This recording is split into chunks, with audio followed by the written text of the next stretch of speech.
Take say 40 minutes. Okay. Then view my screen, right? Yeah. Okay. So here I opened the services. In the services, you just see connect spanner, deployment tested server, object spanner, remote services, OLAP server, metadata server, table server, and the shared server. So how many servers we can see here? Connect is, I mean this one, deployment tester server, then application server, I mean OLAP server 2, metadata server 3, table server, and shared server. So we have 5 types of the servers. So each server, okay, will be working on a particular port, right? See, if you take the metadata server, it's working on 8561 port. So each will take a separate port, right? So we have different servers. Each server will be configured automatically and connected to the particular port. So what these servers are actually, and what is the method of starting those servers? See, these are the SaaS platform component servers, metadata server, web server, like that. Then actually these are the new things: SaaS JMS broker, SaaS cache locator, okay, then SaaS environment manager server, and SaaS environment manager agent. So these are the new servers when they developed the I mean EVS, I mean SaaS environment manager. These are the new servers, but the one which we are working contains no these servers. Okay, this is an older one. Yeah. So actually, this is the complete server list for different operating systems. So let us see the Windows service here. Metadata server, OLAP server, object spanner, shared server, connect spanner. Okay, I mean SaaS connect, SaaS deployment tester. Like this, we have different server. Okay, servers are there. Then using the SaaS management console, so we can manage only these things. SaaS management, metadata server, we can manage easily. Then web infrastructure platform also, I mean, I think we cannot, because we need a separate web server for this. So not this one. Yeah, and OLAP server we can manage easily. SaaS object spanner we can manage, and connect also we can manage. Okay? Then using the environment manager, mainly we can administer the web tools.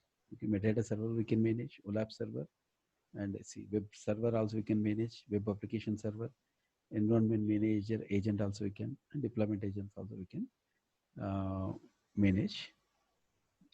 So yeah, when you see this stacking toy, can you see here there are different types of servers.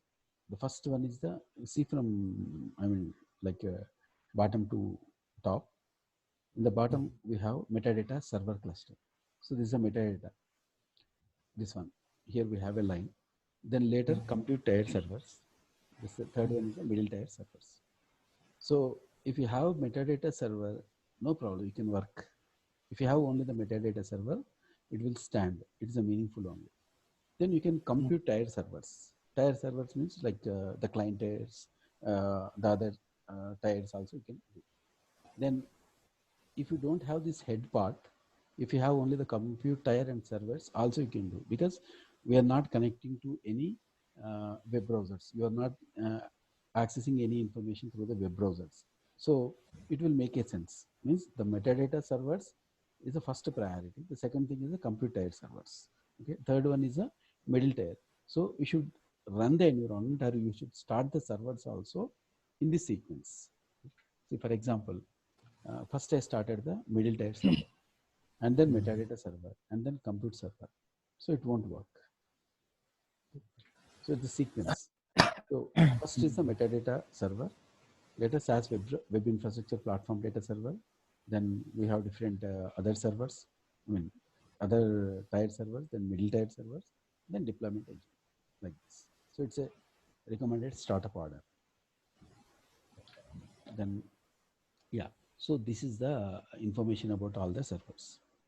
What the SaaS share do? This server provides concurrent read and write access to the tables. Then SaaS Object Spanner is a process that runs on Workspace server, pool Workspace server, and stored process server host machines. So when we started this SaaS Object Spanner from the services, So it will help to run the workspace server, pool workspace server, and the stored process server. So what is a workspace server actually? Workspace server is nothing but the base as environment. Okay. So for example, I have done some work in the DA Studio. Okay. Then when you have performed some work in the DA Studio, actually, you take OLAP Cube Studio, DA Studio, or any client here.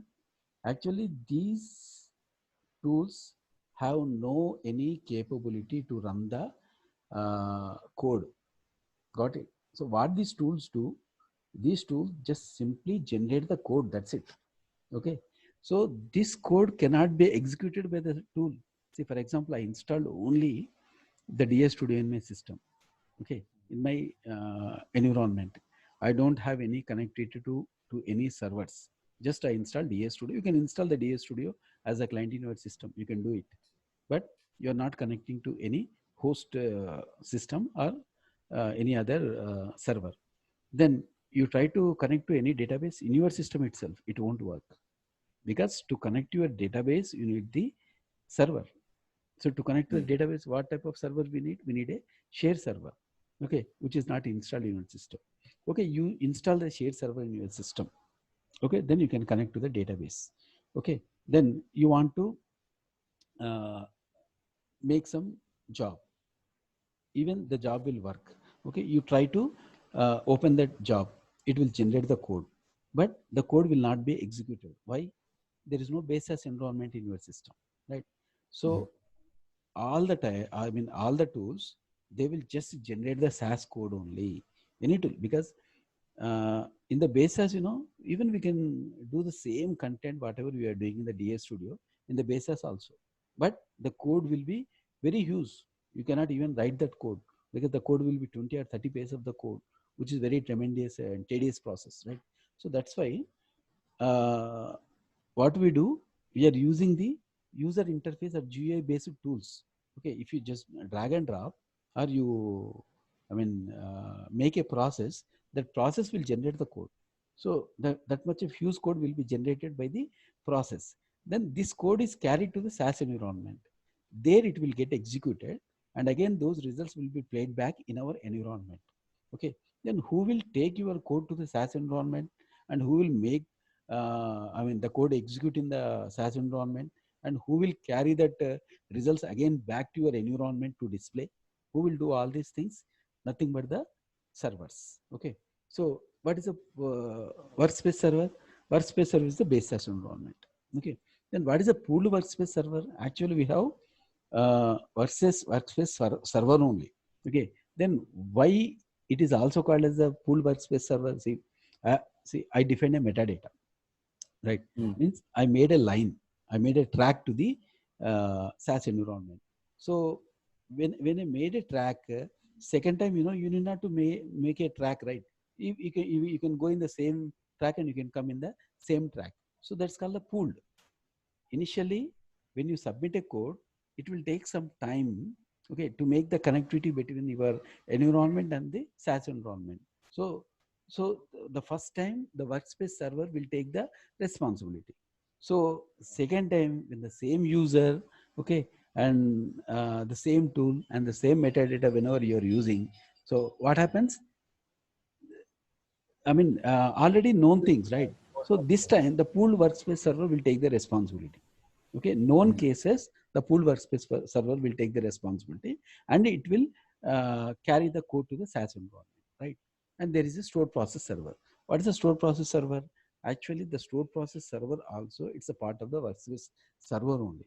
So whatever the stored process we created, okay, these will be carried by the stored process server. But recently, in the new softwares like new version, you cannot find any stored process server. Okay, the work of the stored process server also carried by the workspace server only. Okay, so nowadays you cannot find any stored process server. Okay, then the object spanner connects to the metadata server to obtain information about the servers that it manages. Then just now we did, what does SAS share do? SAS share server provides concurrent read and write access to the tables. Then SAS connect.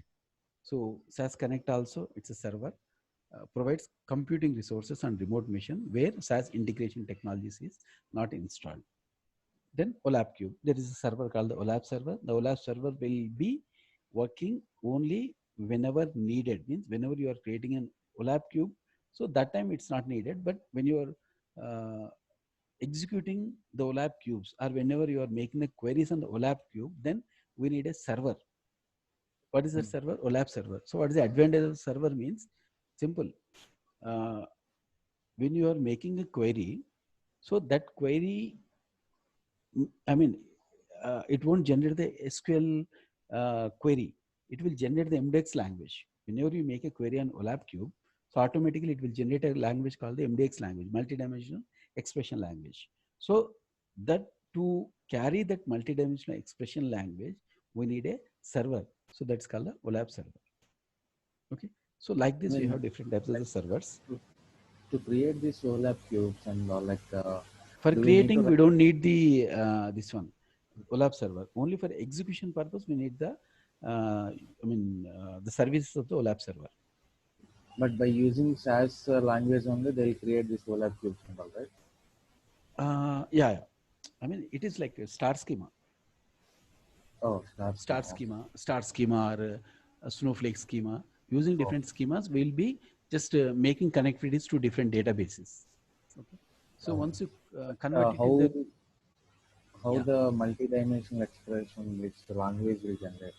well, automatically it will generate. If you make a query, then automatically it will generate the MDX language. I will show you how that MDX language looks like.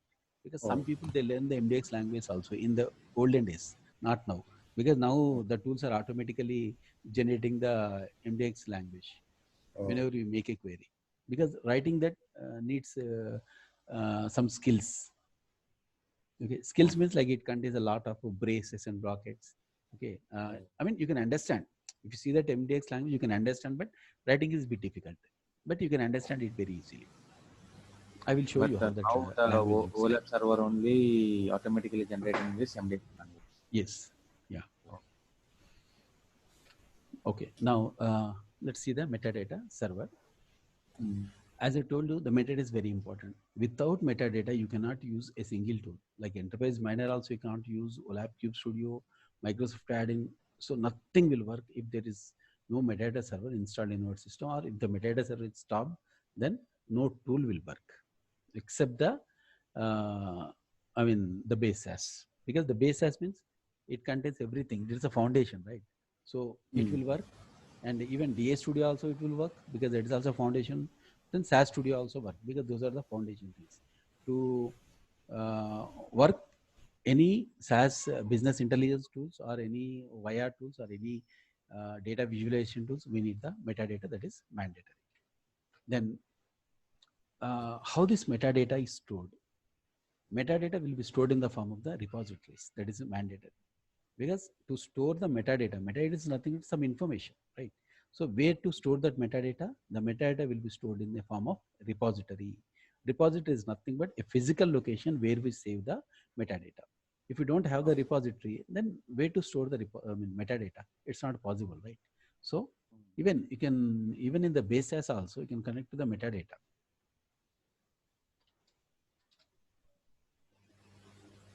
Using R submit, remote submit. Sorry. Exactly. By using, we can connect to any of the server using R submit and enter Yeah. submit. Exactly. Uh,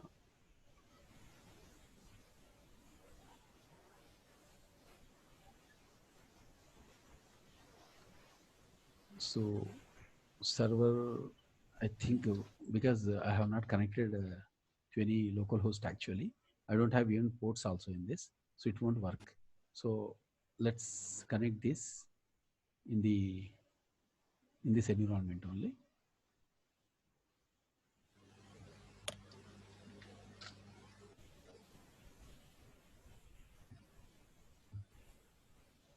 Solutions, then accessories, metadata browser, then it's a local host. Username is Ahmed and student one. Yeah, see, I connected to the SAS environment. So where you can access the metadata. So I have the foundation metadata. So I can connect to multiple files also, or I can connect to multiple tables also, or I can connect to different jobs also. Okay, like this. Can we execute these jobs in basis?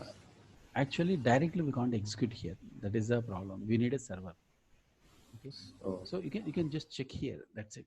For execution, then we need the I mean pooled workspace server, shared server. Right? Those are we mandatory. But cannot invoke a workspace server and pool workspace server from basis. yeah, from basis we can't invoke. It's not possible. Oh. But just Is for there the any way checking to connect? purpose. No, no. Is there any way to execute SAS programs from basis? I mean, metadata jobs. That is scheduling, right? I mean, actually, we perform a task, right, in the DS Studio. After Mm. performing a task, we have to deploy that one. Yeah. Okay. Mm. So after deploying, what happens? It will generate a code. Okay. Okay. That code we will store in some environment. Okay. Mm. Maybe in some location. Mm. Then that time, no need of the DA Studio, no need of any other tool. Just the base as is enough. Then from the base as, we just define that location where that code is stored and then run it. Then automatically your work will get done. Means To say like once the job is stored under metadata repository, we can execute from the base as well. yes, yeah, Oh. that we can do. Okay, so 1 second. Yeah. So we need the repository to store the metadata. And yeah, as I told you, metadata means it contains the server definition, means which server we are using, Mm. which data you are connecting, then who is the user, and what is the user group. And you can also write the security settings also in the metadata, and business intelligence content also you can write. Okay, these are all the content in the metadata. Usually where the metadata will be, the metadata will be stored in the form of repositories. Okay. Then how the metadata looks like? I mean, metadata we store in a repository, right? Mm. So in the repository, if you create a metadata repository, initially it will create you some files like this, which cannot be, which we cannot open actually. It looks like this. Accent tree, ACCSC, and action like that. So it looks like the data sets only, but you cannot open these and you cannot read it, because this is the way of storing the metadata in the repository. Okay, I will show Oh. you. I mean, once we create our own repositories, then I will show how it creates. I mean, Then, every repository looks like this only, or like this only only. Yeah, foundation yeah. No. repository? Every repository looks like this only. Okay, because this is just the metadata information. That's it. Now we have two types of the.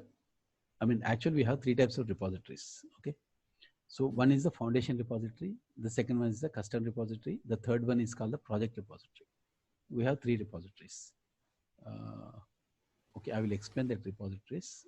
But coming before that, see this one: SAS servers and SAS applications. So this metadata server is mandatory, as I told you. X is required. So while using this DA Studio, we need the metadata server. While using the OLAP cube also, we need this one. Information web means use any tool, we need the metadata server, that is mandatory.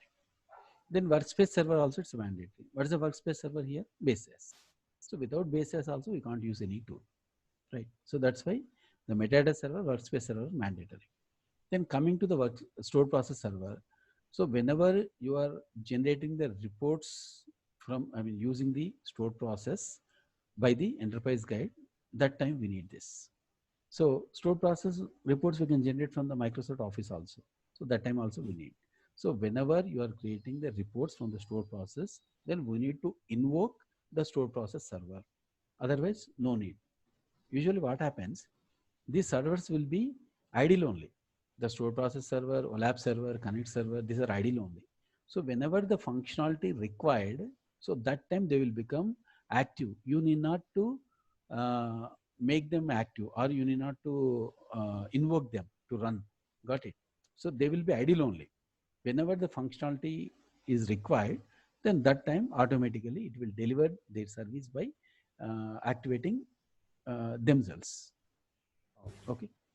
So yeah, these are the servers and applications. Then coming to the metadata repositories. As I told you, we have three types of repositories: foundation, custom, and the project repositories. So what is a foundation? Foundation means it is the overall repository, or we can call it the master repository. So for one DA Studio, we have only one foundation repository. We cannot create more than one foundation repository. Okay. So it contains the entire organization data in the foundation repository. The custom repository means we can say the segment oriented. Segment oriented means, for example, there is a company, XYZ company is there. Entire sales information will be stored in one repository. That's called the sales repository. That's a custom repository. Entire marketing repository or marketing data will be stored in one repository. That's called the marketing repository. Like that. Then project repositories means it's a person or user oriented. What's a user oriented? See, there is a user. For example, there is some Vikram. So Vikram have to work on sales repository.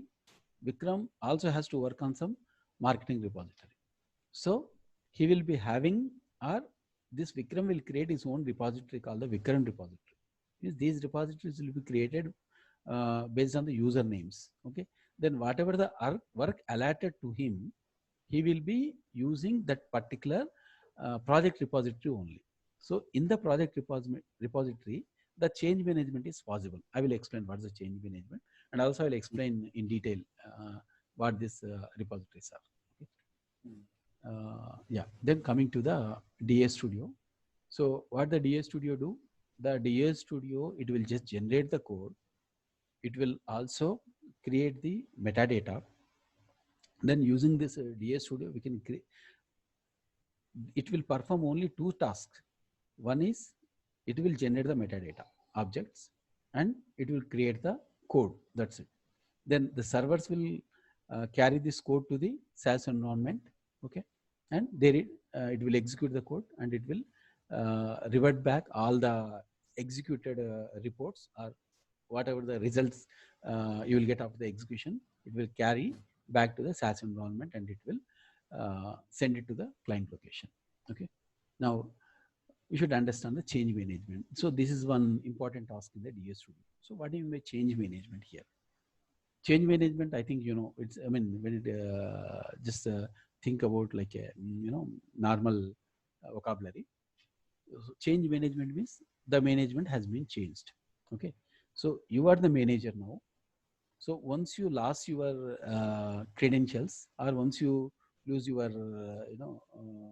I mean, the activity and everything, it will be automatically given to some other person. Then he will be the manager now. So you are, I mean, you are not a manager now.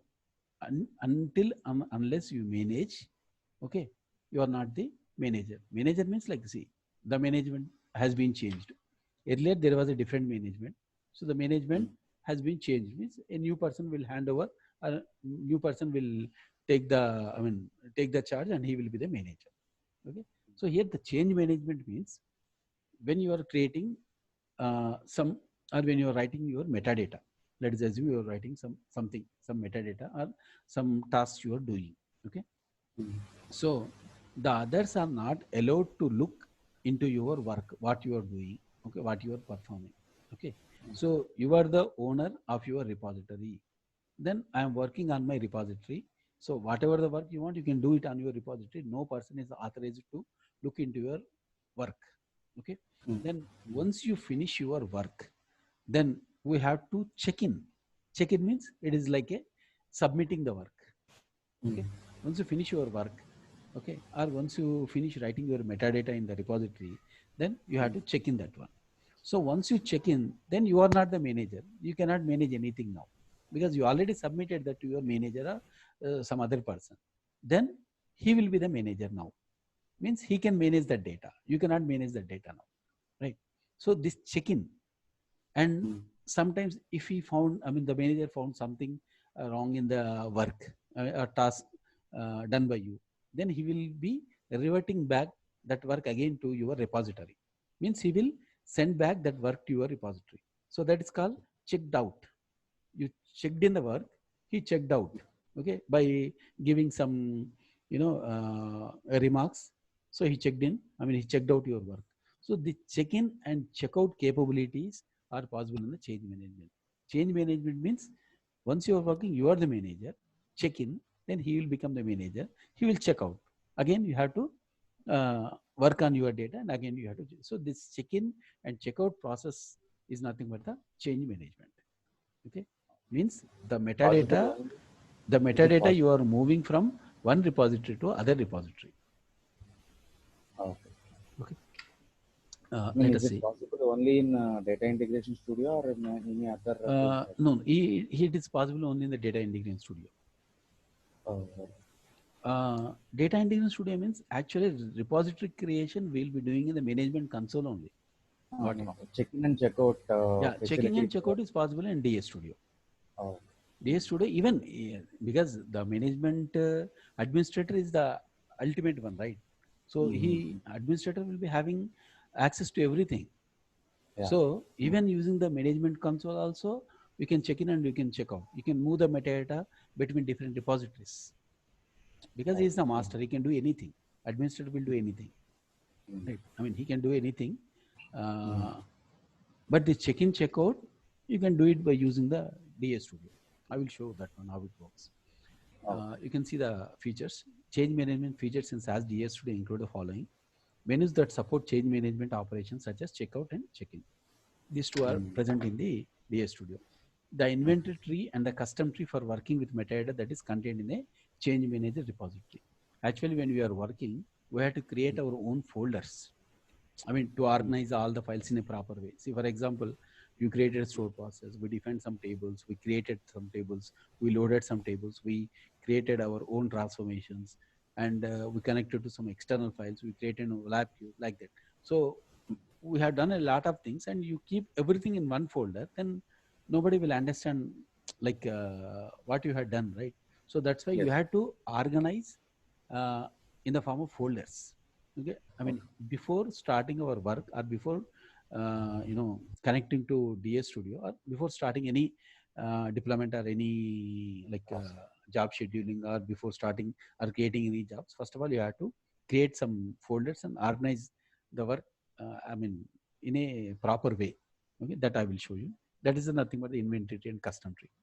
Then the project tree for working with metadata that is contained in the project repository, and audit history also available. Okay, audit Mm. history means how many times you checked in, how many times he checked out. The audit information also available. Okay, the check-in, check-out, audit history also available in the metadata object.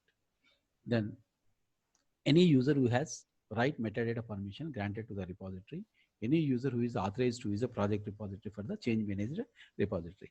Actually, this change management is possible in between the project repository and the custom repository only. Okay, see, you are working on some sales data, and you are utilizing the custom repository. Then the change management is not possible. See, worker is doing something, he is submitting the work to you. Okay, then the exchanging the work between the worker and the manager is possible, right? Then manager is the sole repository. Then uh, the change management facility is not available to me. I just check out. Okay, but I cannot check in because I am the custom repository. Okay, then whom do I check in my work? No need, right? Because I am the manager, so I know the work. I can check out if there is any error, okay, to the project repository, but I cannot check in. Means, if I check in, somebody should be there, right, to check my work. Mm. So Mm. here I am the custom person, so that Mm. the check-in is not possible to the custom repositories. Only Okay. check-in is possible in the project repository. Anyway, I will show you practically, then you will understand easily. Again, you can see there are three types of repository, just now explained. Foundation, custom, project. Foundation means a standalone repository. Then custom means it is like segment oriented. Like as I told you, Oh, uh, yeah. sales Based. repository, marketing Mm. repository, like that. The project repository is a person oriented. Mm. See this one, types of repositories. Yeah, now you can see the hierarchy, how it looks like. Can you see the foundation? So this is the whole company information. This is a foundation repository. Okay, let us take a company. The entire information is available in the foundation repository. Okay, then the sales information is present in custom repository. Okay, and yeah, sales information is present in a custom repository. Marketing information is present in the custom repository. There are two custom repositories connected to the foundation. Means always the custom repositories, they depends on foundation repository. Okay, so see for example, I like manufacture some products. Let us assume I manufacture some bulbs, electric bulbs. Okay, then I have the entire sales information in this folder. Like in 2001, how many bulbs I sold out. In 2002, 2003, January, February, like that. So I have the entire information, I mean sales information about my products, okay, in this repository. And the marketing. What's the marketing? I mean, you give Campaign. advertisement, right? Then based on the advertisement, your sales will increase or decrease, right? If you're not spending much money in marketing, then your sales will not be that much good. So there is a relationship between your marketing and sales, right? But there is a separate marketing team. So the marketing team, they always consider, okay, the facts related to the marketing only. They won't bother about the sales. Means they won't correlate their marketing with the sales. How this marketing is influencing the sales. They won't observe actually how much they spent. So what is their target? So always they make the calculations on the marketing data only. Okay. So the person who is the owner or working on this marketing repository, so he's the owner, and the person who is like doing the calculations and other analysis on the sales data, he's the person, right? So these two are called the custom repositories. Okay, then we have an intermediate repository also. Intermediate repository also the custom repository. So for example, some other person is there who want to correlate the sales information with the marketing. So based on that, he can decide, okay, increase your marketing strategies to increase the sales, like that. So to correlate the sales information as well as the marketing information, we are creating an intermediate custom repository. So this repository depends on these two custom repositories, but directly or indirectly, all these repositories will depend on the foundation repository only. Got it? So first of all, we have the foundation repository. Then we have custom repositories. The custom repository depends on the foundation repository, and we have some more custom repositories. These custom repositories depends on custom repositories also. Okay, indirectly they depends on the foundation. Then coming to the project repositories. What's the project repository? Project repository means it's like person oriented. So for example, you can see here Sue is there, or Bob, Peg, like that. So there is a 10 years of sales information. So you want to analyze. So who will analyze? You are assigning the task to two people. One is AI, the other one is Sue. The Sue will analyze 5 years information, and this person will analyze the 5 years information. Okay. Or in the sales, we have, let us assume 3 products are there. So he's working on 2 products sales. He's working on the other 1 product sales, like that. Okay. So after working, what these people do, they will check in the work into the sales. Okay. Then once their work has been done, you will be deleting these 2 repositories. What is the advantage of having these 2 repositories? No need, right? Once you finish your work, after submitting their work into a repository, just delete them. No need, right? So we can delete the project repositories, but we cannot delete the custom repositories. Okay. And these project repositories also, they directly not depends on the foundation, but indirectly depends on the foundation only. Yes. Okay. And one more thing, see for example here Sue is there. You allotted little bit of sales work to this Sue and marketing work also to this Sue. Means one project repository may depends on one custom repository or multiple custom repositories also. Okay. Yeah, this one the same, checking out and checking in. What do you mean by checking out and checking in? Check out, check in. Anyway, I will show you practically what is check in and check out. And you can do undo checkout also. Once you check out, then you can undo it. again. Okay, see, Oh, if the manager uh, like what he will do, he will scrutinize your work. After scrutinizing, he feels that there is some problem, then he will check out. Then later he yeah. will realize. Then he will Mm, undo that checkout. Again, he will be getting back. You need not to check in that one because already you checked in, right? He checked out. So once he checked out, again he can take the data back into his system. Okay, that is possible. Then you can make the tracking the history. You can delete the repositories and you can destroy the repositories also. Okay. Yeah, you can clear a project repository. Just now I told you. So these are all things we can do. Okay. So yeah, just this is about the the theory about this one. Then tomorrow what we will do, we'll be creating the users. Okay. Again, I will show you how to create the users. We have two types of the users: internal user and external user. And what are the groups and what are the users. Okay.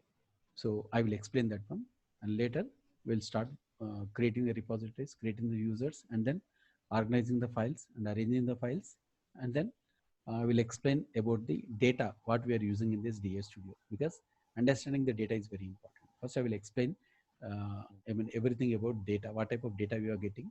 Okay, then we will start.